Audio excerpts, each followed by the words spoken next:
औज़ु बिल्लाहि मिनश शैतानिर रजीम। बिस्मिल्लाहिर रहमानिर रहीम। अस्सलामु अलैकुम व रहमतुल्लाहि व बरकातुहू। शय नशीन बतशरीफ़ फरमा मौलाना हैदर साहब, मजलिस इत्तेहादुल मुस्लिमीन के अरकान असम्बली तेलंगाना वो महाराष्ट्र सदर मोतमदीन अरकान मजलिस, मुहिबान मजलिस और 26 अरकान बल्दिया मजलिस के जो औरंगाबाद से मुंतखब हुए यहाँ पर आए हैं, उनका भी खैर मक़दम करता हूँ। मोअज़्ज़िज़ हाज़रीन इकराम, बुज़ुर्गान मिल्लत, अज़ीज़ दोस्तों, मरकज़ में 15 महीने हो चुके हैं बीजेपी की हुकूमत बनकर, और इस 15 महीने में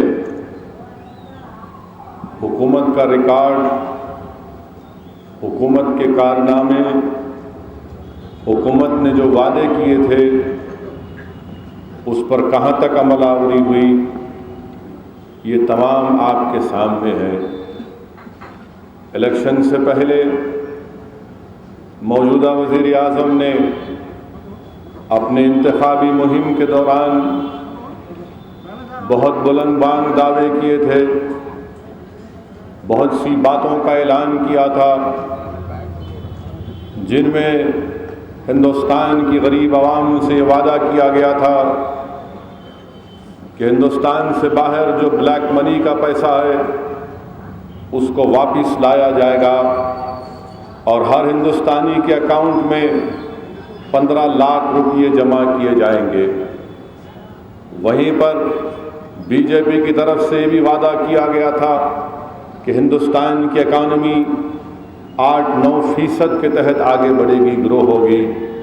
ये भी वादा किया गया था, बल्कि ये वादा तो ट्विटर के ज़रिए बेंगलुरु में आर्ट ऑफ लिविंग के एक बहुत बड़े गुरु हैं, उन्होंने कहा था कि मोदी के दौरे इख्तिदार में डॉलर की कीमत 40 रुपये हो जाएगी।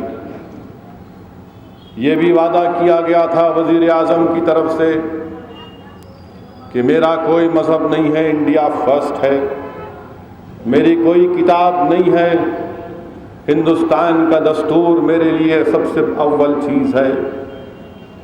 ये वादा किया गया था कि सबका साथ सबका विकास का नारा किया गया था। मेरे अजीज़ दोस्तों, 15 महीने का एक लंबा अरसा गुजर चुका, मगर हम क्या देखते हैं कि 15 महीने के गुजरने के बावजूद भी हिंदुस्तान की आवाम के, गरीब आवाम के बैंक अकाउंट में 15 लाख तो छोड़िए 25 पैसे भी नहीं आए। मगर उसके बावजूद भी बीजेपी के लोग कहते हैं कि नहीं, ये 15 लाख का वादा हमने नहीं किया था, बल्कि एक जुमला था। मैं पूछना चाहता हूं कि फिर इस जुमले की अहमियत क्या है, जब तुमने इंतखाबी मुहिम के दौरान ये वादा किया था कि 15 लाख बाहर से लाकर हर गरीब के अकाउंट में डाल दिए जाएंगे, मगर 15 महीने हो चुके हैं, बीजेपी की सरकार नाकाम साबित हुई। 15 महीनों में हम देखते हैं कि मोदी सरकार की एक कैबिनेट की वजीर ये कहती है कि जो बीजेपी को वोट नहीं देते वो हरामजादे हैं, जो देते हैं वो रामजादे हैं। हम सवाल ये करना चाहते हैं कि 31% वोट बीजेपी ने हासिल किया, तो बताओ अब यहाँ पर किसका डीएनए कराएंगे आप? 31% वाले रामजादे हैं या फिर जो नहीं दिए वो हरामजादे हैं? हम पूछना चाहते हैं कि इस तरह के बयानात देने से बीजेपी यही चाहती है कि मुल्क में एक तनाव बना रहे, मगर जो असल मुद्दा है कि हिंदुस्तान की इकॉनमी को सही करना, ये वादा किया गया था मोदी की तरफ से इंतखाबी मुहिम के दौरान कि किसान अब खुदकुशी नहीं करेगा, किसान के बहते हुए आंसू को मैं पहुंचूंगा। मगर आज किसान की आंखों में आंसू तो छोड़िए, आज किसान इतना खुदकुशी कर चुका महाराष्ट्र में कि जनवरी से लेकर अगस्त के महीने में सिर्फ मराठवाड़ा में 2000 से ज्यादा किसान खुदकुशी कर चुके। मगर इन किसानों के बहते हुए आंसू या फिर उनके बेवाओं के बहते हुए आंसू हमारे वजीर आजम को नजर नहीं आते। हिंदुस्तान के वजीर आजम बयानात तो बहुत दिए, पार्लियामेंट में पहली तकरीर हिंदुस्तान के वजीर आजम ने की और अपनी पहली तकरीर के दौरान बहुत सी बातें हमारे वजीर आजम ने कही। मैं तो उनको कहता हूं कि वजीर आजम से ज्यादा ये सपनों के सौदागर हैं, बड़ी बड़ी बातें करते हैं। तकरीर के दौरान मिस्टर प्राइम मिनिस्टर ने ये कह दिया कि 1200 साल की गुलामी के बाद बीजेपी को इख्तिदार मिला। सवाल ये पैदा होता है मेरे अजीज दोस्तों, आखिर वो कौन से 1200 साल की बात मिस्टर प्राइम मिनिस्टर कर रहे हैं? ये जुमला हमारे वजीर आजम ने हिंदुस्तान की पार्लियामेंट में दोहराया और फिर उसके बाद जब अमेरिका गए तो न्यूयॉर्क के मेडिसन स्क्वायर गार्डन में जहां पर 25 से 30 हजार हिंदुस्तान की आवाम बैठी हुई थी, तो उनको देखकर हमारे वजीर आजम ने फिर से जुमला दोहराया कि 1200 साल की गुलामी। सवाल ये पैदा होता है कि 1200 साल की गुलामी का मतलब क्या है? मैं आज इस जलसे से बीजेपी और आरएसएस के लोगों को चैलेंज कर रहा हूं कि मैं जानना चाहता हूं, हिंदुस्तान की आवाम जानना चाहती है, हिंदुस्तान का दलित जानना चाहता है, हिंदुस्तान का मुसलमान जानना चाहता है कि 1200 साल की गुलामी का मतलब क्या है। क्या जब ख्वाजा अजमेरी रहमतुल्लाह अलैह हिंदुस्तान को आए, क्या वो गुलामी का दौर था? क्या खुतबुद्दीन बख्तियार काकी ने जब इंसानियत जो प्यासी थी अमन के लिए, उनको अमन के इस्लाम के दायरे में अगर उनको आने की दावत दी, तो क्या वो गुलामी का दौर था? क्या अल्तमश का दौर गुलामी का दौर था? क्या खिलजियों का दौर गुलामी का दौर था? क्या सल्तनत मुगलिया का दौर गुलामी का था? क्या निजामुद्दीन औलिया का दौर गुलामी का था? क्या खुतबुद्दीन बख्तियार काकी का दौर गुलामी का था? क्या नसीरुद्दीन चिराग दहली का दौर गुलामी का था? क्या अगर सरजमीन दखन पर अगर यहां पर ख्वाजा बंदा नवाज आए तो क्या वो गुलामी का दौर था? क्या टीपू सुल्तान शहीद ने जो तलवार अपने हाथ में लेकर अंग्रेजों से लड़कर शहीद हुआ, तो बताओ मिस्टर मोदी, क्या वो गुलामी का दौर था या फिर गुलामी से निजात का दौर था? अगर सिराजुद्दौला ने अपनी सब चीज को कुर्बान कर दिया और अंग्रेजों से लड़ते हुए, तो क्या वो गुलामी का दौर था? क्या हमारे मौजूद उलमाए किराम ने सन 57 की जंग आजादी में अपने कलम की स्याही से अंग्रेजों के खिलाफ लड़ने का जिहाद का फतवा दिया? तो बताओ बीजेपी आरएसएस वालों, वो गुलामी का दौर था या गुलामी के निजात का दौर था? ये सोच और फिक्र अगर हिंदुस्तान के वजीर आजम की है तो बताओ इंसाफ कैसे होगा? तुम कैसे इंसाफ करोगे? हमारे वजीर आजम 2 दिन पहले बयान देते कि नहीं, दुनिया को देखना चाहिए कि इस्लाम में जो सूफियों का मामला है वो अमन का मामला है। नहीं मिस्टर वजीर आजम, याद रखो, इस्लाम अमन का नाम है। हाँ, इस्लाम में सूफी है, इस्लाम में बरेलवी है, इस्लाम में देवबंदी है, इस्लाम में हर वो लोग हैं, शिया हैं, जो ला इलाहा इल्लल्लाह मोहम्मद रसूलुल्लाह बोलते हैं। उन तमाम का मानना यह है कि इस्लाम अमन का नाम है। आप हमको दावत मत दो, हमको तबलीग मत दो, हम आपको दावत दे रहे हैं कि इस्लाम का नाम अमन का है। अगर आप सूफियों के बारे में जानना चाहते हैं, मिस्टर प्राइम मिनिस्टर सुन लो, तुम मेरी जबान से सुन लो कि सूफियों का मतलब क्या है। जुनैद बगदादी ने कहा कि जो अपनी अनानियत को खत्म कर दिया, जो अपने नफ्स को मार दिया, जो अल्लाह के लिए जिंदा है, वो सूफी है। ये सूफिज्म है मिस्टर प्राइम मिनिस्टर। सूफिज्म का माने तुमको सुनाता हूं वजीर आजम, सुन लो। जब हमारे फरीद बाबा फरीद जंदे शकर के पास उस वक्त के बादशाह ने दौलत के अंबार भी जाए, बाबा फरीद ने कहा कि मैं नहीं लेता। फिर कहा कि लो, इनकार किया, जबर किया, तो एहतरामन जब थोड़े पैसे ले लिए तो चंद 2 दिन के बाद बाबा फरीद गंजे शकर ने कहा कि मुझे नमाज नहीं पढ़ सक रहा हूं, नमाज नहीं पढ़ सक रहा हूं, नमाज शुरू करता हूं और नमाज खत्म कर देता हूं। लोगों से कहते हैं कि देखो वो जो दौलत जालिम बादशाह के पास से आई थी, मैंने उसको बांट तो दिया गरीबों में, कहीं एक सोने का सिक्का मेरे घर में तो नहीं बच गया। तलाश करने पर एक सोने का सिक्का नजर आता है। बाबा फरीद गंजे शकर 3 दिन 3 रात रोते हैं, 3 दिन 3 रात बाबा फरीद होते हैं कि अल्लाह मुझे माफ कर दे। मिस्टर प्राइम मिनिस्टर, ये सूफिज्म है, ये सूफिज्म है मिस्टर प्राइम मिनिस्टर। और यही सूफियों का मामला रहा कि अपने नफ्स को खत्म कर दिए, अपने आप में खत्म हो गए मगर अल्लाह के लिए जिंदा रहे। सूफिज्म का मतलब यह है मिस्टर प्राइम मिनिस्टर, जो अपने नफ्स पर शरीयत को गालिब कर लेता, जो अपनी नफ्स पर शरीयत को गालिब कर लेता हो सूफी।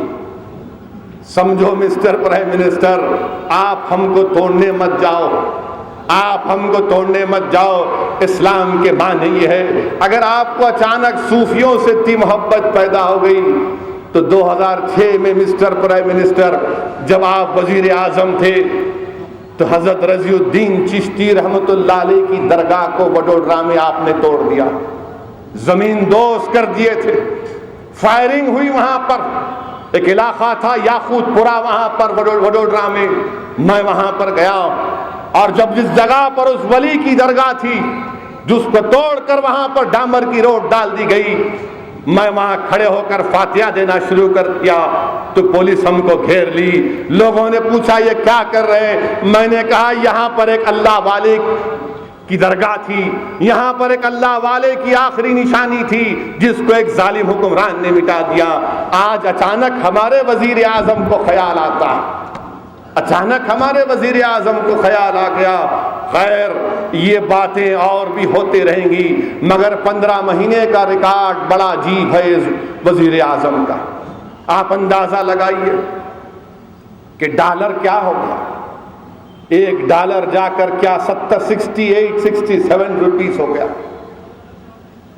पेट्रोल की कीमत इंटरनेशनल मार्केट में $40-45 पे आ गई मगर एक डॉलर की कीमत 68 रुपीस हो गई।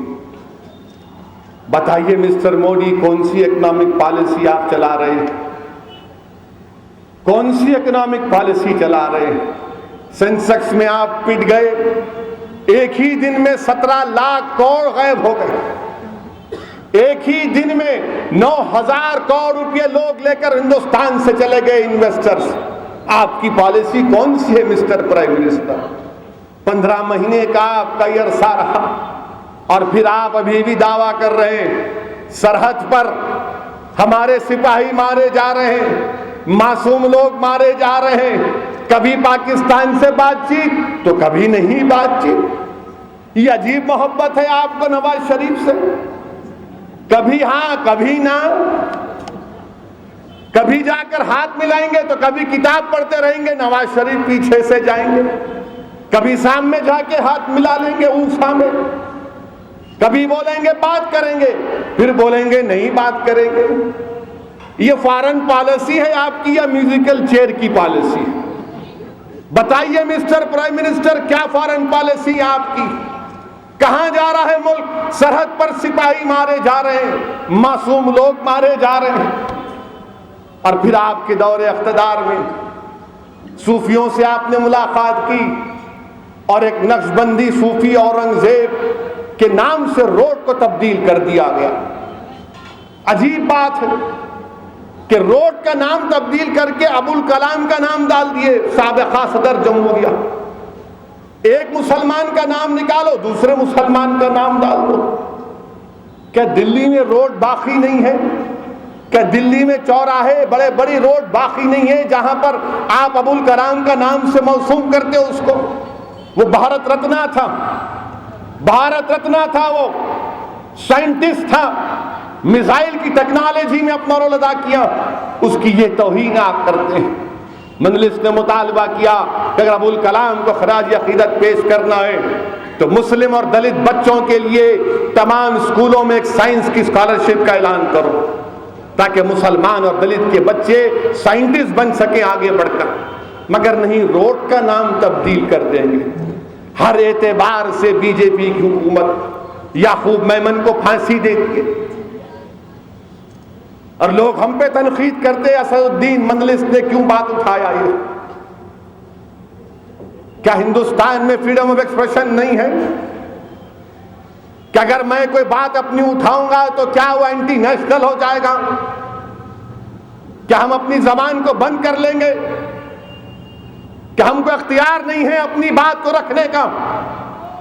आपको इख्तियार होगा, मेरी बात को पसंद नहीं करते आप मत करिए, मगर यह कौन सी बात है कि मैं आपकी जबान में बात करूं, मैं आपको दिल को लुभाने की बात करूं, मैं आपके कानों को तस्कीन पहुंचाने की जबान इस्तेमाल करूं? नहीं करेंगे।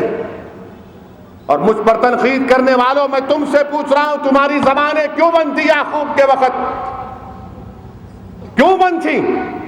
आज मजलिस इत्तेहादुल मुस्लिमीन पर इल्जाम लगाने वालों, क्या तुम्हारा ज़मीर मर चुका था? क्या तुम में हिम्मत नहीं थी? हाँ, हमने उठाया, फिर उठाएंगे इंशाअल्लाह ताला। मेरा जो मौक़िफ़ याकूब मेमन के बारे में था वो इंशाअल्लाह ताला मैं खबर में जब तक चला जाऊंगा वही रहेगा इंशाअल्लाह ताला। और जो लोग हम पर तनकीद कर रहे हैं, मैं तुमको बताना चाह रहा हूं, समझो मेरी इस बात को। 26/11 का वाकया हुआ अजमल कसब के साथ। वो जालिम 9 दहशतगर्द पाकिस्तान से आए, मारे गए। 4-5 महीने तक उनकी लाशों को बंबई के मार्चरी में रखा गया। मुंबई के मुसलमानों ने कहा कि हम दफनाने नहीं देंगे इन जालिमों को, ये दहशतगर्द हैं, ये मुल्क के गद्दार हैं, ये हमारे मुल्क के दुश्मन हैं, इन्होंने हिंदुस्तानियों को मारा। अजमल कसब को फांसी दी गई, सबने खुशी मनाई। मुंबई के मुसलमानों ने कहा कि इस नजिस की लाश को हम अपने कब्रिस्तान में दफनाने नहीं देंगे। अफजल गुरु को फांसी दिए। कश्मीर में गड़बड़ हुई, हिंदुस्तान में थोड़ा बहुत, मगर जब याकूब को फांसी दी गई और उसके नमाजे जनाजे में 20,000 30,000 का मजमा आ गया, क्या वो सब बेवकूफ है? इतने लोग क्यों आए? 26/11 के मरने वालों को वही मुंबई के लोगों ने कहा कि नहीं दफना दे देंगे, अजमल कसब के बारे में कहा नहीं दफनाने देंगे। और याकूब की लाश आई तो 30,000 लोग जनाजे में शामिल हैं। मैं सलाम करता हूं मुंबई के मुसलमानों को कि तुमने अपनी गीरत का मजारा किया, कि तुमने अपने हिम्मत का मजारा किया। दुनिया कह रही थी कि नहीं आएंगे, डर के नहीं आएंगे, डरेंगे नहीं, हम जिंदा कौम है, हिंदुस्तान हमारा वतन है, हम यहां पर किराएदार की तरह नहीं रहेंगे, हम यहां पर मालिक की तरह रहेंगे इंशाअल्लाह ताला। जिस मुल्क में हमने 1000 साल हुक्मरानी की, जहां पर चप्पे चप्पे पर हमारे इस्लाफ की निशानियां हैं, यहां पर हम किराएदार या तुम्हारी गुलामी नहीं करेंगे, चाहे वो गुलामी कांग्रेस की या बीजेपी की हो, हम यहां पर मालिक बनकर रहेंगे। हम तुम्हारे हाथ बनकर तुम्हारे सामने नहीं ठहरेंगे, हम तुम्हारी आंखों में आंखें डालकर अपने हक का मुतालबा करेंगे। हम तुम्हारे सामने सर नहीं झुकाएंगे, इन मस्जिदों में जाकर अपने सर को झुकाएंगे। हम तुम्हारे सामने रोएंगे नहीं, हम अल्लाह के पास जाकर रोएंगे, हम तुमको रुलाएंगे इंशाअल्लाह ताला। जमहूरियत में जमहूरी अंदाज में हिस्सा लेंगे और तुमको रुलाएंगे। 70 साल हो चुके इस मुल्क को आजाद होकर, 70 साल हो गए हमारे मुल्क को आजाद होकर। बताइए आज क्या मौक़िफ़ है हमारा? कांग्रेस आज मजलिस के खिलाफ, मजलिस ऐसा कर रही, मजलिस वो कर रही। मजलिस नहीं लड़ना, क्यों जा रही मजलिस महाराष्ट्र को, क्यों जा रही मजलिस बिहार को, क्यों जाने वाली है? उत्तर प्रदेश को क्यों लड़ेंगे आप? आपकी बाप की जागीर है, ये आप लिखा के लेके आए उसमें। वहां नहीं जाना, या नहीं जाना, अरे जान दिल बोला जाएंगे। हिंदुस्तान हमारा है, हम हर जगह जाएंगे, हम हर जगह जाएंगे, अपनी जबान खोलेंगे। नहीं यहां नहीं आना, वहां नहीं आना, क्या आप धिंगाना पकड़ने को ठहरेंगे उत्तर प्रदेश में मेरे वास्ते? पकड़ो धिंगाना, आप दूल्हे पर आएंगे इंशाअल्लाह ताला, उत्तर प्रदेश को आएंगे, मगर वहां नहीं जाना, यहां नहीं जाना, क्यों जा रहे, क्यों जा रहे? और कांग्रेस के एक बहुत बड़े लीडर 10 साल चीफ मिनिस्टर रहे उन्होंने मध्य प्रदेश के। नहीं, मंदलिस जो है बीजेपी से मिली भी, अच्छा, और फिर बोलते नहीं मोदी मजबूत हो रहा, आप क्यों लड़ते इलेक्शन? अच्छी बात। 10 साल मनमोहन सिंह जब प्राइम मिनिस्टर थे, आप मोदी के पीछे क्यों नहीं पड़े हाथ धो के? इतने बड़े बड़े वाकयात थे, आप क्यों नहीं एक्सपोज करे उसको? मगर नहीं, मंदलिस नहीं जाना, मंदलिस ये नहीं करना। खैर, मध्य प्रदेश के जो साबिका चीफ मिनिस्टर है दिग्विजय वकील से नोटिस कल जा रही है आपको, चपला घसाऊंगा इंशाअल्लाह ताला। तुमको बताना पड़ेगा, जो तुम झूठा इल्जाम मुझ पर लगाए, तुमको बताना पड़ेगा, तुमको प्रूफ करना पड़ेगा। कानून थोड़ा बहुत मेरे को भी आता, और तुम याद रखो कि मैं उन सियासतदानों में नहीं हूं जो तुम्हारी आंखों में आंखें डालकर नहीं बात कर सकता। मैं तुम्हारी आंख में आंख डालकर बात करूंगा, मेरा हक है तो तुमसे छीन भी लूंगा इंशाअल्लाह ताला। मगर हरगिज ये मत समझो कि तुम बोलते जाओगे हम नहीं बोलेंगे। याद रखो 70 साल हमने तुम्हारी बातों को सुना, अब तुमको सुनना पड़ेगा, हमारे गुस्से को समझना पड़ेगा। अगर मेरी जबान में कड़वाहट है तो तुम्हारे नाइंसाफियों की वजह से, अगर मेरी जबान से निकलने वाले अल्फाज तुमको पसंद नहीं है तो तुम जिम्मेदार हो उसके।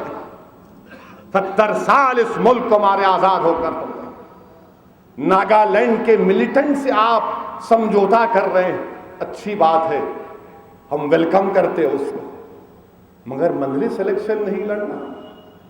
ये बताओ कांग्रेस वालों, मध्य प्रदेश का बल्दिया इलेक्शन कैसा जीती बीजेपी? मैं तो नहीं था वहां पर, मंदलिस नहीं थी। व्यापम का स्कैम आप इतना गड़बड़ किए, कैसा बीजेपी कामयाब हो गई? राजस्थान में बीजेपी बल्दिया का इलेक्शन स्वीप कर गई, कैसा स्वीप करी? क्या मंदलिस थी? क्या हर चीज की जिम्मेदार मंदलिस है? तुम मुखन्निस हो, इस बात को मान लो तुम मेरी। तुम मुकाबला नहीं कर सकते बीजेपी से, हम कर सकते हैं, और हम अपना मुकाबला करना जानते हैं। हम कब क्या फैसला लेना जानते हैं। मध्य प्रदेश में आप हार गए, राजस्थान में हार गए, तो वहां मंदलिस जिम्मेदार है क्या? नहीं, बेंगलुरु आप लड़े ना, बीजेपी जीत गई वहां पर। बेंगलुरु की बल्दिया में 195 बल्दिया की सीटें, 195, 198। मंदलिस कितने लड़ी? 28। बचे कितने अब? 170। 170 में क्या उखाड़ लिया आप? माफ करना, ये जबान में बोलना पड़ रहा, वरना मैं तो बैरिस्टर हूं ना।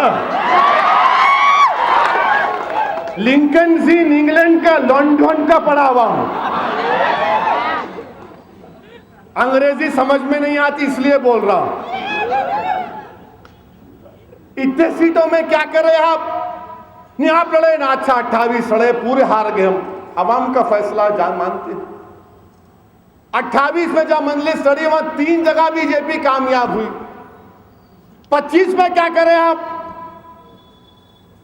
तो 170 में क्या हुआ? बीजेपी 100 जीत गई। नहीं, मंदलिस मेरे भाई, मैं क्या जिंदा तिलिस्मात बन गया तुम्हारे लिए? क्या फिर मैं कोई हकीम की दवा बन गया ताकत की तुम्हारे लिए, कि तुम्हारी कमजोरियों को अगर दूर करना है, तुम्हारे जोड़ों में जो दर्द है, हाथों में दर्द हो रहा कहते सर पकड़ ले रहा।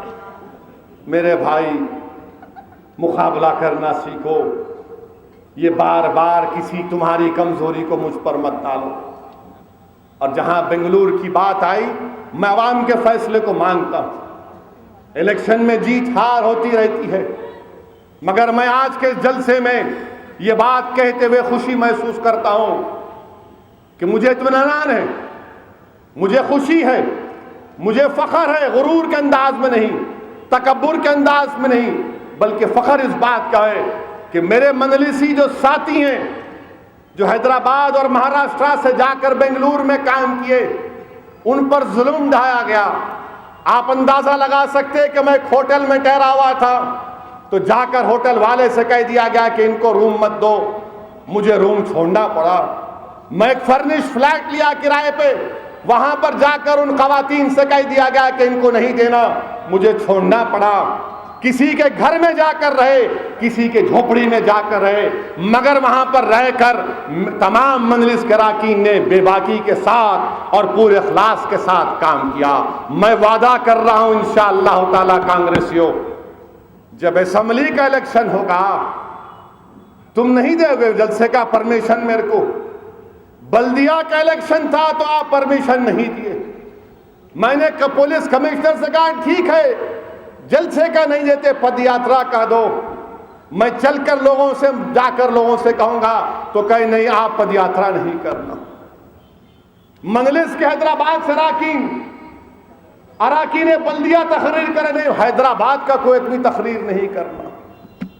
ये जुल्म हम पर किया गया। ठीक है, जब असेंबली के इंतखाबात 2 साल में होंगे, मिस्टर सिद्धरामैया तैयार हो जाओ भड़काओ भाषण के लिए, तैयार हो जाओ तुम। जब इलेक्शन कमीशन ऑफ इंडिया के तहत इलेक्शन होगा, मैं चैलेंज कर रहा हूं सिद्धरामैया, तुम मुझे रोक नहीं पाओगे इंशाअल्लाह ताला। अगर मैं मर भी गया, मगर याद रखो मेरी जमात लड़ेगी, बेंगलुरु में लड़ेगी, और हम जलसे करेंगे, पदयात्रा करेंगे, आवाम तक जाएंगे, तुम्हारा डर निकाल कर बताएंगे इंशाअल्लाह ताला। मुझे इलेक्शन हारने की इतनी फिक्र नहीं है, मुझे फिक्र और तकलीफ इस बात की हुई कि जमहूरियत में किसी एक सियासी पार्टी को जलसा करने नहीं देना, पदयात्रा करने नहीं देना। याद रखो, तुमने हमसे शुरुआत की, कल इख्तिदार तुम्हारे पास जब नहीं रहेगा इंशाअल्लाह, तो तुमसे भी वही बर्ताव कोई और हुकूमत करेगी। इससे ज्यादा तकलीफ मुझे इस बात की है कि शहर हैदराबाद को बदनाम किया गया, सरजमीन दखन को बदनाम किया गया। क्या कहा गया? चीफ मिनिस्टर और उनके लोग कह रहे थे कि मंजलिस पर भरोसा मत करो, ये हैदराबाद के हैं, ये निजाम से ताल्लुक रखने वाले हैं, ये टीपू सुल्तान को छोड़ दिए थे। आप हमारी तौहीन नहीं किए, बल्कि दखन के गयूर अवाम की तौहीन किए। क्या हमारी इज्जत नफ्स नहीं है? एक इलेक्शन के लिए तुमने हैदराबाद और सरजमीन दखन के लोगों की तौहीन की। सिद्धरामैया, तुम जानते हो निजाम दखन ने क्या किया था? तुम जानते भी हमारी तारीख को?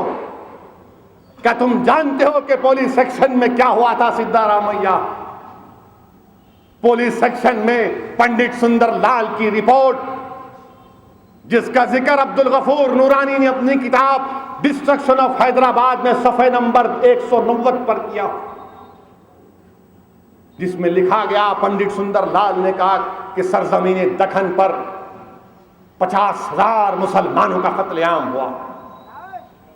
50,000। सिद्धरामैया, 50,000 हमको मार दिए गए, मगर हमने हार नहीं मानी, हमने मुल्क से गद्दारी नहीं की, हमने अपने भाइयों को खोया, हमने अपने बहनों को खोया, अपने बच्चों को खोया, अपनी जमीनात को, अपनी आरजियों को, अपनी तमाम घर बार को, अपने चैन सुकून को खोया, मगर हम फिर अपने दोनों पैरों पर खड़े हो गए और हम भीख मांग कर नहीं खड़े हुए सिद्धारामैया, हम अपने पैरों पर अल्लाह के जात पर तवक्कल करके खड़े हुए और सीना तान कर हम कह रहे हैं कि हाँ, हम फिर मुकाबले के लिए तैयार हैं। और आप सरजमीन दखन की तौहीन करते हैं कि ये हैदराबाद निजाम के लोग हैं, इन पर भरोसा मत करो। मैं पूछना चाहता हूं सिद्धारामैया, क्या तुम्हारी कांग्रेस पार्टी को मालूम भी है कि हमारे आखिरी निजाम उस्मान अली खां बहादुर ने चीन से जब जंग हुई तो उस्मान अली खां ने 500 किलो सोना दिया, 500 किलो सोना। आपके कितने राजा रजवाड़े हैं, कितों ने दिया? बड़े बड़े हैं ना महाराजादी महाराजा, दिए अपना जेब से, झूठा हाथ नहीं दिए होंगे। किसी निजाम ने कहा कि हाँ, हिंदुस्तान को जरूरत है, आज मैं 500 किलो सोना देता हूं। तस्वीर मौजूद है, हैदराबाद की रिवायत और तहजीब के मुताबिक किश्तियों में रखकर सोना दिया गया। और आज आप हमको जलील करना चाहते हैं। ठीक है, इंशाअल्लाह ताला जब हैदराबाद में बल्दिया का इलेक्शन होगा सिद्धारामैया, हम जरूर इस बात का बदला लेंगे जमहूरी अंदाज में। हम तुमको बताएंगे कि हमारी इज्जत नफ्स क्या होती है। तुम टीपू सुल्तान की बात करते हो ना, तो क्यों टीपू सुल्तान का नाम लेकर टीपू सुल्तान की रूह को तकलीफ पहुंचा रहे हो? तुम हमारे को जलसे की इजाजत देते, पदयात्रा की इजाजत देते। अरे शेर को पिंजरे में बंद करके बंदर कुत्ता भी पत्थर मार के अपने आप को शेर समझता, शेर को खोल देते और मुकाबला करते हमसे। टीपू सुल्तान का नाम लेकर तुमने टीपू सुल्तान के चाहने वालों को तकलीफ पहुंचाई, जिसमें असदुद्दीन ओवैसी भी शामिल है। टीपू सुल्तान तो वो है सिद्धारामैया जिसने अपने हाथ में तलवार लेकर अंग्रेजों से जिहाद किया, अंग्रेजों को जहन्नम रसीद किया और जामे शहादत नोश फरमाया। जब लोगों ने टीपू की लाश को देखा रहमतुल्लाह अलैह की, तो देखा कि टीपू के हाथ में तलवार थी और यही हमारे आइडल है। याद रखो सिद्धारामैया, हम मर जाएंगे मगर पीठ नहीं दिखाएंगे तुम लोगों को इंशाअल्लाह ताला। हम तुमसे जमहूरी अंदाज में मुकाबला करेंगे, क्योंकि टीपू के चाहने वालों को टीपू की रूह पुकार पुकार कर कह रही है कि अगर तुम टीपू सुल्तान से मोहब्बत करते हो तो मुकाबला करो जालिमों से जो हिंदुस्तान के सेकुलरिज्म को कमजोर करना चाहते। तुम मुकाबला करो उन ताकतों से जो तुमको अपनी आवाज उठाने से रोक रहे हैं। और मैं सरजमीन दखन और बेंगलुरु के गयूर नौजवानों से कह रहा हूं कि टीपू सुल्तान को खराज अकीदत कदर पेश करना है तो हमको टीपू की तरह मुकाबला करना पड़ेगा इंशाअल्लाह ताला। और असदुद्दीन ओवैसी सबसे आगे सफ में रहेगा। हम मुकाबला करेंगे इन डिक्टेटरों से, हम मुकाबला करेंगे इन वक्त के हिटलरों से, हम मुकाबला करेंगे हम इस जमाने के तमाम फिरौन और नमरूदों से, और यकीनन इंशाअल्लाह ताला अल्लाह हमको कामयाब करेगा। ये बेंगलुरु में हमसे किया गया। और कांग्रेस पार्टी बोल रही इलेक्शन नहीं लड़ना, इलेक्शन नहीं लड़ना। बिहार में एक जलसा करके आया मैं किशनगंज में, तो हिचकियां शुरू हो गई इन लोगों को, पसीना छूट गया। क्यों गए वहां पर? अल्लाह का फजलो करम है, मेरे पास अल्फाज नहीं है बिहार की आवाम का, किशनगंज सीमांचल की आवाम का शुक्रिया अदा करने के लिए कि सीमांचल की आवाम ने हजारों की तादाद में आकर जलसे को कामयाब किया। बारिश हो गई, मैदान में बारिश है, कीचड़ है, मगर हजारों की तादाद में आवाम खड़ी हुई है कि नहीं, आज हम एक तारीख बनाएंगे, मैं सलाम करता हूं सीमांचल की आवाम को और इंशाअल्लाह उनसे वादा करके आया हूं कि सीमांचल की पसमानदगी, सीमांचल के इंसाफ के लिए मजलिस लड़ेगी इंशाअल्लाह ताला। लोग हमसे बोलते कि क्या कर रहे हैं, बीजेपी का नाम लेते। मेरे भाई, सीमांचल की पसमानदगी समझाना है तो सुनो मेरी इस बात को। तुम्हारे सामने एक जीती जागती मिसाल देता हूं। हम तमाम लोग एयरपोर्ट को जाते हैं अपने भाई बहन को छोड़ने के लिए, और मैं दिल्ली जब जाता हूं पार्लियामेंट सेशन के लिए तो हर वक्त एयरपोर्ट पे किसी ना किसी एक मां को देखता हूं, चाहे वो हिंदू हो या मुसलमान, चाहे दलित हो या जो भी हो, वो मां रोती है अपने बच्चे को या बेटी को जब एयरपोर्ट पर छोड़ती है। आंखों में आंसू होते हैं और अम्मा अपने बेटे या बेटी से कहती है कि बेटा जरा पहुंच के फोन करना, तू पहुंच गया बोल के। बाप की आंख में आंसू होते हैं। अगर कोई बीवी अपने शौहर को छोड़ने जाती है तो उसकी आंखों में आंसू होते हैं। मेरे अजीज दोस्तों, मैंने बिहार में क्या देखा, आज हमने हैदराबाद में देखा कि क्या होता है। हैदराबाद में भी बाद ऐसे लोग हैं जो उनका इस्तेसाल करते बिहार के बिहारियों का। सीमांचल के बच्चे जो हैं, आज हैदराबाद में 11-12 साल के बच्चे आकर बच्चा मजदूरी में काम करते हैं। हैदराबाद में मासूम बच्चे काम करते हैं, बैग सीते हैं, सारी जरदोजी का काम करते हैं। मैं थोड़ी देर के लिए सोचा कि एयरपोर्ट पर जब मैं नजारे देखता हूं तो सीमांचल की मां पर क्या गुजरती होगी जो अपने बच्चे को भिजाती है 11 साल के हैदराबाद। उस मां पर क्या गुजरती होगी कि गुर्बत की वजह से कोई मां जिस बच्चे को अपने पेट में 9 महीने रखकर पैदा करती है, दूध पिलाती है, उसको बढ़ाती है, कपड़े पहनाती है, और 11 साल की उम्र में सीमांचल का गरीब बच्चा हैदराबाद को आकर गली कूचों में काम करता। बताओ मुझे, ये गुर्बत का खात्मा कौन करेगा? अगर हम एयरपोर्ट पर किसी को छोड़ने को जाते हैं तो रोते हैं, बताओ उस मां पर क्या गुजरती होगी सीमांचल की मेरी बहन के ऊपर, जो अपने 11-12 साल के बच्चे को, बच्चा मजदूरी चाइल्ड लेबर के लिए, इसलिए कि उसको खाना चाहिए, इसलिए कि उसको घर में खाना चाहिए। बताओ वो मां कितनी मजबूर होगी, वो बाप कितना मजबूर होगा। क्या सीने पर क्या पत्थर रखकर अपने बच्चों को भिजाते होंगे और फिर बोलते मजलिस बिहार नहीं जाना। मैं जब यहां पर देखा इन बच्चों को तब मुझे ख्याल आया कि हां, ये गरीबी ज्यादा है। देर से ख्याल आया, मानता, मगर मैं देखकर ताज्जुब कर रहा था। बताइए नीतीश कुमार, बताइए लालू, ये बच्चे क्यों आ रहे हैं सीमांचल से हैदराबाद? 100 बच्चे आते हैं महीने में, 11, 12, 13 साल के बच्चे। 10 साल में आपने क्या किया नीतीश बाबू? 15 साल तो लालू का क्या पूछना, खाली लालू लालू थे। 10 साल में आपने क्या किया? अगर आप हुकूमत करते तो ये बच्चे क्यों आते? आज सीमांचल का नौजवान पत्थर फोड़ रहा है उत्तरांचल में। आज सीमांचल का नौजवान बंबई के होटलों में टेबलों को साफ कर रहा है,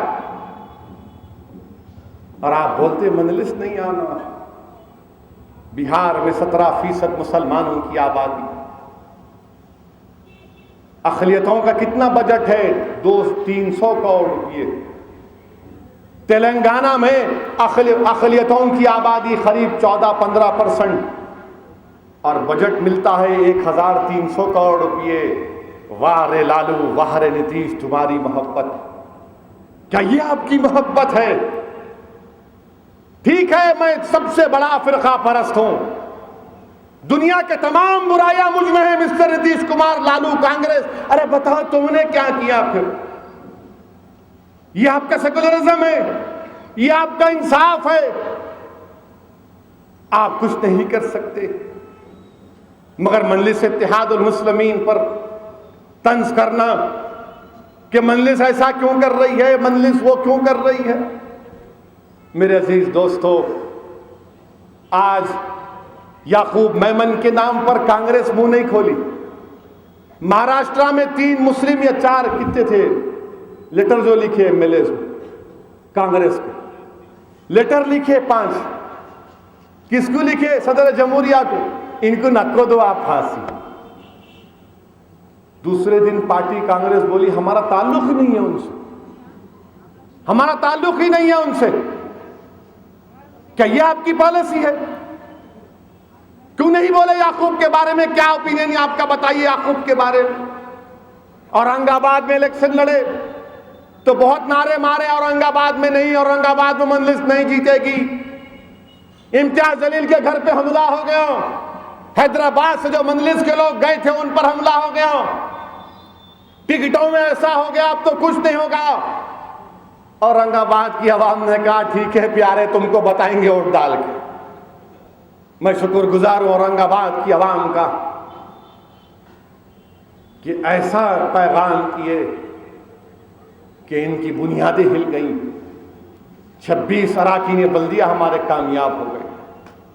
मानता हूं अवामी जलसे में मैं अपनी कमजोरी का इकरार भी कर रहा हूं कि अगर हम सही टिकट बांटते तो हो सकता 30 से ज्यादा हम जीत जाते इंशाअल्लाह होता, मगर दोबारा करेंगे इंशाअल्लाह। अल्लाह का करम है कि हमारे 26 अराकीन बल्दिया कामयाब हुए।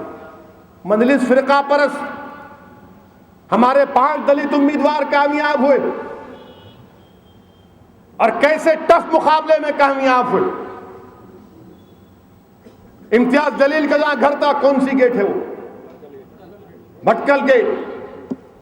भटकल गेट में बोले नहीं जीतना। जब कैंडिडेट को बुलाकर पूछा, जलसे में नहीं है शाहजोनिया। मैं जब मुलाकात करने गया वो दलित कैंडिडेट से, तो एक साहब आके उनको सलाम करे, मैला वालेकुम सलाम। थोड़ी देर हो गई, मैला कहाँ है कैंडिडेट? बोले इन्हीं से शेरवानी पहन के आपसे मिले। मैला इनको भी परेशान करेंगे अभी। अल्लाह ने उनको कामयाब किया। 5 दलित उम्मीदवार हमारे कामयाब। इन लोगों को फिक्र यह हो गई कि महाराष्ट्र में मजलिस मुसलमान और दलित को लेकर आगे बढ़ रही, हम जाएंगे इंशाअल्लाह ताला। दलित भी पसमानदा, दलितों की पसमानदगी को दूर करना जरूरी है। मुसलमान और दलित में कोई फर्क नहीं है, मुसलमान दलित में कोई फर्क नहीं है, ना इंसाफियों में, नौकरियों में, जुल्म में, सब यहां है। और महाराष्ट्र की अजीब हुकूमत बीजेपी की, हमारे प्राइम मिनिस्टर दुबई को गए। हैदराबादी बोलेंगे अब्बू दुबई को गया था, अब्बू दुबई को गए। दुबई को जाके वजीर आजम बोले कोई गुड तालिबान, कोई बैड तालिबान नहीं है मित्रों। मैं बोला अच्छा, जवाब देंगे चौक के जलसे में। अब हम पूछना चाह रहे आपसे मित्रों, भाइयों बहनों, आपको बोल रहा हूं, मैं दोनों खामखा मेरे को करीब आ जाएंगे। अगर कोई गुड तालिबान बैड तालिबान नहीं है तो मक्का मस्जिद में जिन्होंने बम ब्लास्ट किया, जिनको बेल मिली, वो गुड है या बैड है? हमको बताओ प्राइम मिनिस्टर। जब तालिबान गुड और बैड नहीं है तो ये बम ब्लास्ट करने वाले गुड है या बैड है? असीम आनंद गुड है या बैड है? प्रज्ञा ठाकुर, कर्नल पुरोहित गुड है या बैड है? आप कहते हैं कि सूफीज्म इस्लाम के असल तालीमात है, तो मैं आपसे कह रहा हूं, ख्वाजा गरीब नवाज का चाहने वाला मिस्टर मोदी आपसे पूछ रहा है, जिस तरह याकूब को फांसी दी गई, क्या सीमानंद को मक्का मस्जिद में ख्वाजा अजमेरी के आस्थाने में बम ब्लास्ट रखने के सिलसिले में फांसी दोगे या नहीं दोगे? बताओ हमको। ये गुड तालिबान बैड तालिबान तो अच्छा है दुबई में बोलना, मगर कांग्रेस वाले क्यों नहीं बोलते? ये आप मिले हुए हैं क्या? नहीं मालूम क्या है, मगर हम ही बोलते।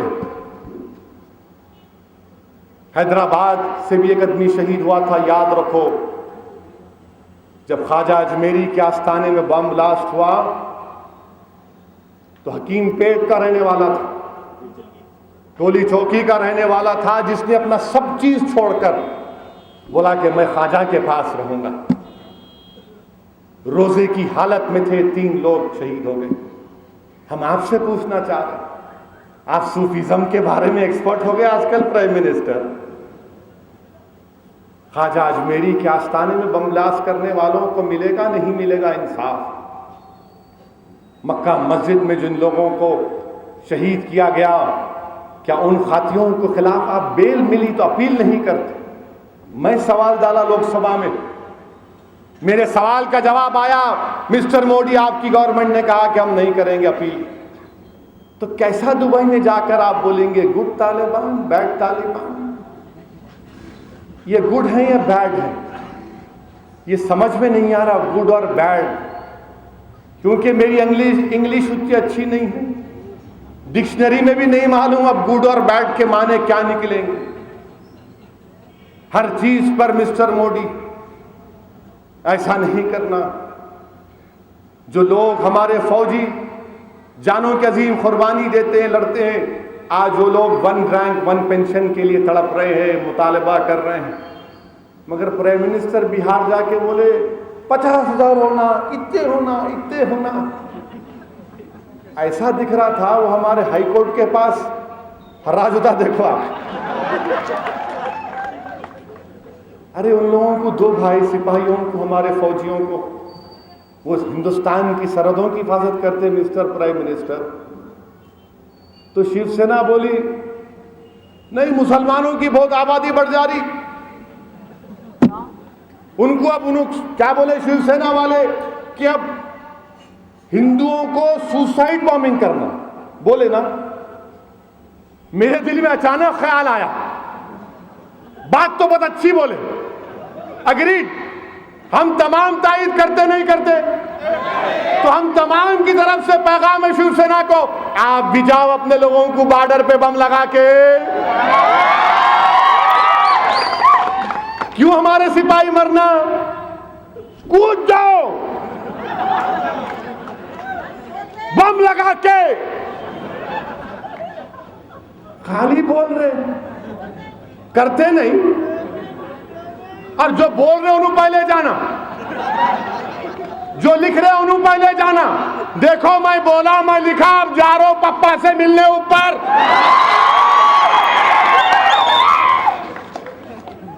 खाली बोल रहे,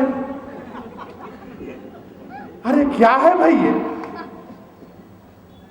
आप पार्टी में हैं, मोदी को सपोर्ट कर रहे हैं, आप कहीं को खुदकशी करते? भाई मत करो, आप दुनिया में रहो, मुकाबला करेंगे आपसे। इतना जल्दी कहीं को जाते? ठहरो, हमारे से मुकाबला करो प्यारे। मगर उनको 1 रैंक 1 पेंशन दिलाओ, लड़के दिलाओ। आप बोलो अगर नहीं देंगे तो ईद वापिस ले लेंगे। किसान खुदकुशी कर रहा मराठवाड़ा में, उसकी फिक्र नहीं। दिल्ली में हिंदुस्तान का रेप कैपिटल बन गया, दिल्ली रेप कैपिटल बन गया। सबसे ज्यादा हिंदुस्तान में औरतों के रेप कहां पे होता? दिल्ली में। रेप कैपिटल बन गया। पूरे हिंदुस्तान में सबसे ज्यादा शहरों में पोल्यूशन कहां पर है? दिल्ली में। बच्चों को सांस की बीमारी है, मगर प्राइम मिनिस्टर बोलते नहीं, औरंगजेब की नाम से रोड को चेंज कर दे के अबुल का नाम रख दूंगा। प्राइम मिनिस्टर साहब औरतों का रेप हो रहा, उसके ताल्लुक से कुछ करिए। जब पूछा गया क्यों किए तो बोले नहीं, औरंगजेब जालिम था, औरंगजेब बहुत गलतियां किया, गलतियों को सुधारने को हम रोड का नाम बदल दिए। अच्छा, ताजमहल के लिए क्या करेंगे आप? चार मीनार के लिए क्या करेंगे आप? कुतुब मीनार के लिए क्या करेंगे आप? ये 7 गुंबदों के लिए क्या करेंगे आप? ये तमाम तो तमाम मेरे अब्बा की निशानियां हैं ना। कितों का नाम बदलेंगे आप? मिस्टर प्राइम मिनिस्टर, जिस लाल किले पर ठहर कर आप तिरंगा लहराते हैं, जिसको हम तमाम सलाम करते, जनगण मना पढ़ते हैं, वो कौन बना? हम लोग बना, उसको भी चेंज कर देते आप। क्या नाम रखते हैं उसका? ताजमहल किसका है? ये हमारे असलाफ की निशानियां हैं। और अगर कोई ये कहता है कि नहीं हमने जुल्म किया, नहीं किया। अगर किसी पर जबर किया जाता तो हिंदुस्तान में मुसलमान 17 करोड़ नहीं रहते। वो बादशाहत थी, उससे जमहूरियत का मुसलमानों से कोई ताल्लुक नहीं। उनका इस्लाम से भी थोड़ा बहुत ताल्लुक था, ज्यादा नहीं था। वो बादशाहत थी, वो अपने ताकत के लिए भाई बहनों से लड़ लेते थे, अपने बाप से लड़ लेते थे। मगर औरंगजेब, नाम बदलना, औरंगजेब गलती किए तो गलतियों को सुधारने के लिए क्या बाबरी मस्जिद को शहीद किए थे। हिंदुस्तान के हमारे प्राइम मिनिस्टर ने जब कहा कि 1200 साल की गुलामी, मुझे अफसोस हुआ कि कैसे प्राइम मिनिस्टर है हमारे मुल्क के, कि अंग्रेजों की जो इख्तिदार था वो हमारे लिए जुल्म था, वो गुलामी का दौर था। औरंगजेब हिंदुस्तान में पैदा हुआ, अरबस्तान में नहीं पैदा हुआ। आपको मालूम, औरंगजेब ने सती को खत्म किया। शौहर के मर जाने के बाद उसकी चिता पर, आग पर उसकी बेवा जान दे देती थी। औरंगजेब ने कहा सती बंद। आसाम को जाकर औरंगजेब कब्जा किया तो जिस मंदिर में उससे पहले के बादशाह ने उस मंदिर को जमीन जायदाद दी, औरंगजेब ने कहा नहीं, जारी रहेगा उसको। मध्य प्रदेश उज्जैन में एक मंदिर है, महालक्ष्मी टेम्पल। वहां पर हमारे हिंदू भाई एक दीप जलाते, नंदीप, जो दिन रात जलता है। तो औरंगजेब ने कहा उसके लिए घी देता हूं। कितने मंदिरों को औरंगजेब ने क्या क्या नहीं किया। बालाजी की मंदिर चित्रकूट में, जैनों की टेम्पल शत्रुंजय में। और मिस्टर प्राइम मिनिस्टर, जहां के आप एमपी हैं, वहां पर महंत और जगम्बर मठ, नजीर बेग एक मुसलमान था, हिंदुओं के मठ पर कब्जा कर लिया था। औरंगजेब ने कहा नजीर बेग खाली करो, ये जगह मठ की है, यहां पर तुम कब्जा नहीं कर सकते। और औरंगजेब ने गोलकुंडा में तानाशाह ने टैक्सेस नहीं भेजा औरंगजेब को, और पूरा खजाना एक जगह जमा करके मस्जिद के अंदर दफना दिया। तो औरंगजेब ने मस्जिद को शहीद कर दिया। बोला कि नहीं, ये खजाना अवाम का है, ये खजाना छुपाने के लिए मस्जिद बनाई गई। मगर आप बोलते नहीं औरंगजेब अब औरंगाबाद का नाम तब्दील कर देंगे। अरे महाराष्ट्र में भूखा है, सूखा है, लोग मर रहे, अरे वहां पर हुक्मरानी करो, तलाश करो, उन सवालात का जवाब दो। नहीं, हम औरंगजेब का नाम बदलेंगे, औरंगाबाद का नाम बदलेंगे। अरे क्या बदलेंगे, कब तक बदलेंगे? तुम बदलो, तुम बदलो। और मेरे अजीज दोस्तों, हम पर तनकीद करने वाले मजलिस क्या चाहती है? मजलिस चाहती है कि दलित मुसलमानों से इंसाफ हो। मर्दमशुमारी के आदाद और शुमार सामने है मेरे अजीज दोस्तों। हिंदुस्तान की आबादी 121 करोड़ 121 करोड़ 121 करोड़ हो गई। और आपको मालूम 121 करोड़ में 45 से 50, 40 से 45 करोड़ ऐसे लोग हैं जिनको 2 वक्त की रोटी नहीं मिलती। 70 साल हो गए वतन अजीज को आजाद होकर। और 40 करोड़ आवाम के पास बीपीएल की जिंदगी गुजार रहे हैं। 30% मुसलमान दलित बीपीएल हैं, सतह गुर्बत के नीचे हैं। आपको मालूम मुसलमानों की आबादी 17 करोड़, 17 करोड़ में 10 करोड़ नौजवान हैं मुसलमानों के। 18 से 36 साल की उम्र के 10 करोड़ मुसलमान हैं।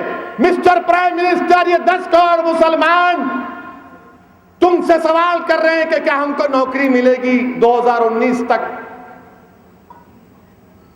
आपको मालूम कि हिंदुस्तान में शहरी इलाकों में जो मुसलमान रहते हैं 14% उनमें अनएम्प्लॉयमेंट, 14%। मगर नहीं, बात होगी औरंगजेब का नाम बदल दो, हरामजादा रामजादा, गोश्त नहीं खाना उस पे बैन लगा दो। क्या यही एजेंडा है आपका गवर्नेंस का? 3% ग्रेजुएट नहीं होते मुसलमानों के, 1.6 टेक्निकल क्वालिफिकेशन हमारा। 17 करोड़ में 10 करोड़ नौजवान हैं। इनके होप्स एंड एस्पिरेशंस का क्या होगा बताओ मुझे। कौन करेगा इनके लिए इंसाफ? और मजलिस जब इस बात का मुतालबा करती है तो कांग्रेस हो या बीजेपी हो, हम कम्युनल हो जाते हैं। हम कम्युनल हो जाते हैं। नहीं, आप कम्युनल हो गए। अच्छा, आबादी बढ़ी। क्या आबादी बढ़ी भाई? आबादी कितनी थी हमारी? हमारी आबादी थी, जो ग्रोथ रेट हुआ आबादी का वो 24.6। 2001 में क्या था? जरा थोड़ा बोरिंग हो रहा, मर्रा सुनो। 2001 में हमारा ग्रोथ था 29.52, 2011 में 24.6, तो 5% की कमी आई। 5% कमी आई ना भाई, आ गई। हिंदू ग्रोथ रेट क्या था? 19.92 2001 में। अब कितना है ग्रोथ रेट? 16.76, 3% कम हुए। हम 5 कम हुए, उन्होंने 3 कम हुए, फिर भी हमसे शिकवा। कम पैदा करे भी तो शिकवा कर रहे, बंडियों पे डोसे खा रहे। 5% कम हुए तो भी गुस्सा है। नहीं, बढ़ गए बढ़ गए बढ़ गए बढ़ गए। क्या तो भी है भाई। हम 5% कम हुए, आप 3 हुए, कौन कम ज्यादा हुए? हम हुए ना। मगर नहीं, इतना हो गए। ये बढ़ गए पर एक बात याद आई। मौलाना आखिल साहब इस चौक की मस्जिद से बहुत तकर्रा किए। मौलाना आखिल साहब एक मर्तबा बोले थे, मैंने बोला देखो भाई, पहले से बोल रहा हूं, रिकॉर्ड कर रहे टीवी में, अगर है तो सुन लो, मैं नहीं बोला ये। मौलाना आखिल रहमतुल्लाह अलैह फरमाए थे, असदुद्दीन ओवैसी जाते आते सुन लिए, याद रहेगा। मौलाना आखिल बोले थे कि पहला बच्चा अभी अभी, 12 के बाद कभी कभी। मैं नहीं बोला, अनु बोले। ये तो बोलेंगे देखो इन्हों ऐसा बोले। मैं नहीं बोला भाई। फिर सालार क्या बोले? नहीं, सालार क्या बोले? सालार से बोले, आंध्र प्रदेश के असेंबली बोले, मिस्टर ओवैसी कांग्रेसी एक लीडर बोला, बहुत बच्चे पैदा कर रहे हैं आप लोग। सालार बोले आओ अटक गटक गया हमारे को। मैं नहीं बोला, सालार बोले। मैं नहीं बोला भाई, उन लोग बोले चले गए। मैं क्या करूं? सही बोले। जाके पूछो आखिल साहब से, क्या दिमाग था वो लोगों का भी देखो आप। पहला बच्चा अभी अभी, 12 के बाद। सालार बोले अटक बैठ गया। अब तो वो भी नहीं है ना, अब तो 5% कम हो गया। तो कहीं क्यों रो रहे आप? कहीं क्यों रो रहे आप? हम तो चाह रहे ना कि यस, अगर आप हमारे को पढ़ाएंगे, हमारे महलों में स्कूल खोलेंगे, हैदराबाद डिस्ट्रिक्ट में मुसलमानों की आबादी 17 लाख कम हुई। क्यों कम हुई? हमारे बच्चियां स्कूल में पढ़ रहे। जब मुसलमानों के बच्चियां स्कूल को जाके पढ़ते, कॉलेज जाते, तो शादी जरा जल्दी नहीं होती शादी, तो उससे क्या होता? आबादी पे भी असर पड़ता। इसका यह मतलब नहीं कि आबादी बढ़ाने के लिए तुम बच्चों को नहीं पढ़ाएंगे। पढ़ाओ बच्चियों को, खूब पढ़ाओ बच्चियों को, इतना पढ़ाओ कि खुदा ना खास्ता जिंदगी में अगर उनको जरूरत पड़ी तो वो अपनी काबिलियत की बुनियाद पर इज्जत से जिंदगी गुजार सके। ये हमारा प्रोग्राम होना चाहिए मुसलमानों का, क्योंकि जहेज की लानत है। एक साहब मौलाना अपने खुतबे में अच्छा बोले, हमारे को जहेज नहीं होना, 1000 लोगों को खाना खिला दो, खाने में 8 डिशा रखो, बिरयानी 2 रखे तो अच्छा, नहीं तो 1 ही रखो, अगर रखे तो बिरयानी में अंडा रखो। क्या है ये? कहां दुनिया जा रही है? किसको खिलाना भाई? बच्ची की इज्जत से शादी हो गई, बच्चा अच्छा है, बच्ची अच्छी है, बस है, 100 लोग काफी है। नहीं, सारी दुनिया को दिखाना मेरे बेटे की शादी हो रही, मेरे भाई की शादी हो रही। नहीं मेरे अजीज दोस्तों, बहुत गुर्बत है और ये शादियों की वजह से कर्जों में हम डूब रहे हैं। नहीं मालूम कितने माँ बाप अपनी बेटियों की शादी तो कर जाते हैं, मगर बेटी को नहीं भिजाते, अपने डोले को भिजाते हैं कब्रिस्तान की तरफ। इसीलिए मेरे अजीज दोस्तों, अपने बच्चों को पढ़ाओ। इसीलिए मजलिस इत्तेहादुल मुस्लिमीन वो गवर्नमेंट के उर्दू मीडियम स्कूलों में पढ़ने वाले बच्चे और बच्चियों के लिए सालाना 1 करोड़ तक हम खर्चते हैं, और जो 80% के ऊपर लाते उनको 7,000 इनाम देते। पिछले साल 35 बच्चों को गवर्नमेंट उर्दू मीडियम मदारिस के पढ़ने वाले लोग को 80% के ऊपर लाए, और मुझे देखकर इतनी खुशी हुई अल्हम्दुलिल्लाह कि 30 में से 29 बच्चियां थी। 80% के ऊपर लाए, उन्हें गवर्नमेंट के उर्दू मीडियम स्कूल में पढ़ रहे। आप पढ़ाओ जरा बच्चियों को, ये पोटे नहीं सुनते अभी। पढ़ना मेरे भाई, पढ़ना, पढ़ो मेरे भाई। पढ़े तो मालूम होता ये साजिशों का जिक्र होता, पढ़े तो मालूम होता कि औरंगजेब के जमाने में, ये आपको गाने का बहुत शौक है ना बच्चों को, डांस का, म्यूजिक होना आपको। हिंदुस्तान की क्लासिकल म्यूजिक की सबसे बड़ी किताब, उसका नाम संगीत रत्नाकर। कौन लिखे मालूम आपको? वो कब लिखी गई किताब? वो संगीत रत्नाकर, औरंगजेब के जमाने में। अरे बोलते औरंगजेब म्यूजिक के खिलाफ था। हाँ, उन्हें जाती तौर पे खिलाफ था। बास किताबों में आया कि वो नक्शबंदी सूफी था और नक्शबंदियों में म्यूजिक से बहुत परहेज है।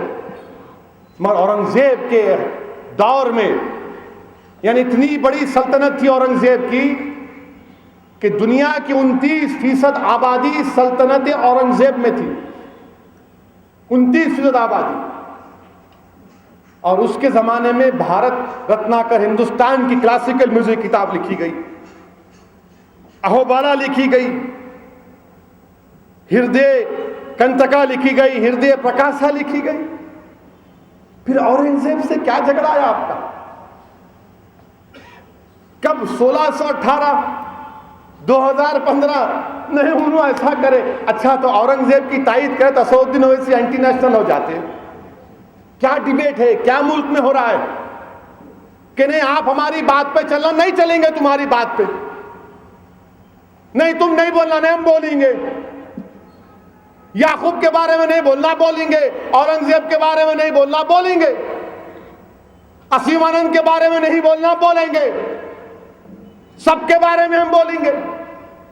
मगर यह क्या बात है कि जो नहीं बोला या जो बोला वो एंटी नेशनल, जो बोला खवाल, जो उनकी तायद में बोला उन्हें बहुत अच्छा है। मेरे अजीज दोस्तों, इसीलिए आपको समझना है, जब तक हम इल्म हासिल नहीं करेंगे, आने वाला वक्त हम तमाम के लिए कठिन है। और डरने और घबराने की जरूरत नहीं है मेरे अजीज दोस्तों। इख्तिदार अगर किसी के पास आ गया अगर कोई ये जालिम इख्तिदार उसके पास आ गया, ताकत उसके पास आ गया, समझ रहा है कि अब मुझे कोई नहीं रोक सकता, सुन लो, तारीख गवाह है कि नमरूद भी बड़ा अपने आप को ताकतवर समझता था। अल्लाह ने मच्छर से नमरूद का खात्मा किया। फिरौन को बड़ा गुरूर था अपनी ताकत पर। आसाए मूसा के सामने फिरौन खत्म हो गया। याद रखो मुसलमानों, अबरहा को बड़ा गुरूर था अपनी ताकत पर। अल्लाह ने छोटे छोटे चिड़ियों के जरिए अबरहा के इख्तिदार को खत्म कर दिया। याद रखो मुसलमानों, हम पर जुल्म किया गया मक्के की सरजमीन पर। रसूलुल्लाह सल्लल्लाहु अलैहि वसल्लम पर ऊंट की उजड़ी डाली गई, मगर दुनिया ने देखा कि कामयाबी किसकी हुई, फतेह मक्का कौन हुए। दुनिया ने देखा कि शेर खुदा हज़रत अली रसूलुल्लाह के बिस्तर पर आराम कर रहे हैं। क्यों कर रहे हैं? उनके पास यकीन है, इश्क मुस्तफ़ा है। जालिमों के पास यकीन नहीं है, अली के पास यकीन था। हम 313 थे बदर में, तादाद में कम थे, मगर अल्लाह की जात पर तवक्कल करने वाले हम थे, हमको कामयाबी मिली। दुनिया ने देखा कि हलाक और हल्लाज के दौर को देखा, उनके पास ताकत थी। बगदाद में इंसानों के सरों के मीनार बनाए गए, मगर कामयाबी हक की हुई। डरने और घबराने की जरूरत नहीं, कामयाबी हमारी हो। ये सरजमीन दखन है, याद रखो। जब औरंगजेब यहां पर आया, आलमगीर जब यहां पर आए, तो क्या देखा कि गोलकुंडा फतह नहीं हो रहा, गोलकुंडा फतह नहीं हो रहा है। तूफान आया एक रात, औरंगजेब की फौज के खैमे उड़ गए, और एक खैमा था जिसमें चिराग जल रहा है और अल्लाह के दो बंदे कुरान की तिलावत कर रहे हैं। औरंगजेब ने कहा, हाँ ये अल्लाह वाले हैं। वो कौन थे? हजरत यूसुफैन थे, वो हजरत यूसुफैन थे। औरंगजेब गया उनके पास, कहा दुआ करिए मेरे लिए, दुआ करिए मेरे लिए कि किले गोलकुंडा फतेह हो जाए। हजरत यूसुफैन ने कहा, कुछ लिख कर दिया और कहा कि किले गोलकुंडा के पास एक मोची बैठता है, उसको ले जाकर ये पहुंचा देना। जब मोची को वो खत दिया गया जो हजरत यूसुफैन ने लिखा, तो मोची ने कहा कि वक्त आ गया है उठने का। मालूम हुआ वो अपने वक्त का बहुत बड़ा वली था, कुतुब था।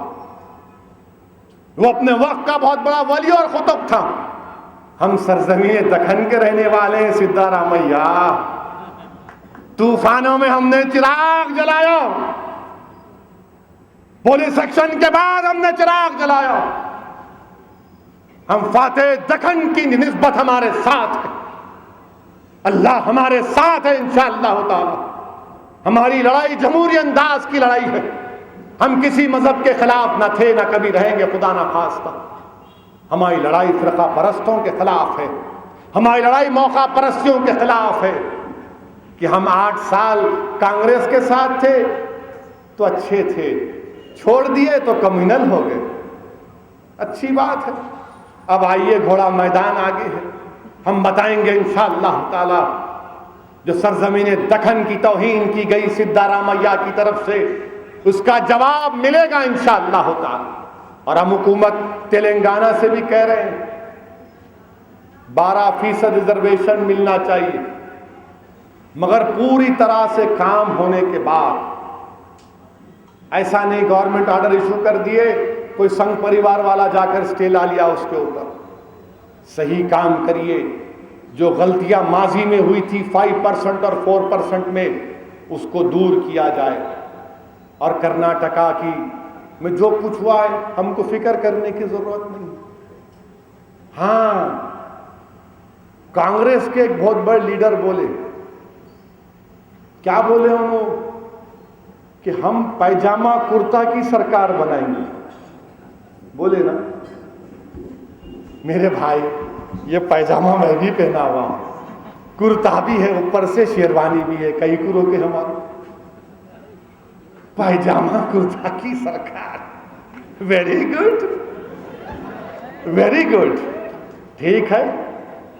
ये पैजामा सरकार, ये शेरवानी वाले इंशाअल्लाह ताला बताएंगे आपको। आपने हमको रोकने की पूरी कोशिश की, इल्जामात मुझ पर लगाए जा रहे हैं। असदुद्दीन ओवैसी जिना कहते, मैं जिना, अरे मैं जिना की तरह भागने वाला नहीं हूं, हिंदुस्तान मेरा वतन है। अब्दुल वाहिद ओवैसी ने जिना के पैगाम को मुस्तरद किया, रद्द किया, कंडेम किया और कहा कि हम जिना की तरह फरार की जिंदगी नहीं अख्तियार करेंगे। हिंदुस्तान हमारा वतन है। अब्दुल वाहिद ओवैसी ने फैसला लिया कि हम जमहूरी अंदाज में अपने आप को मनाएंगे। जो लोग बार बार रजाकार रजाकार, ये रजाकारों की जमात नहीं है, ये मुखलिसों की जमात है। ये हिंदुस्तान से मोहब्बत करने वालों की जमात है। जिनको पाकिस्तान जाना था वो चले गए। ये मंजलिस असल मंजलिस है।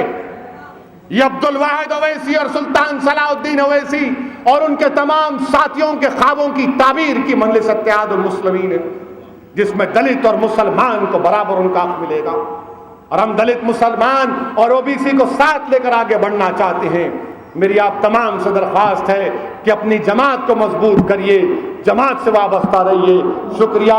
वाखिर दावन अल्हम्दुलिल्लाहि रब्बिल आलमीन।